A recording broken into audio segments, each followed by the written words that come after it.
ស្រីតូចជុំទៅបងតាមើលពីចំងាយស្អាតណាស់ឆោមឆាយសួរថាមីម៉ាយឬក៏ក្រមុំសាច់សត្រលុកមុខនួលក្រឡងដូចគេផ្លុំមីម៉ាយឬក្រមុំខ្ញុំត្រូវជម្រាបដែរឬយ៉ាងណារៀងស្គមកំប្រឹង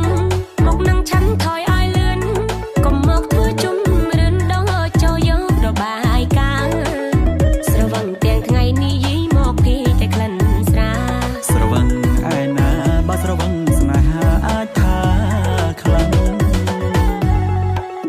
ទៅក្រុមច្រើនឆ្នាំលេងចាំបងហើយប្រលឹង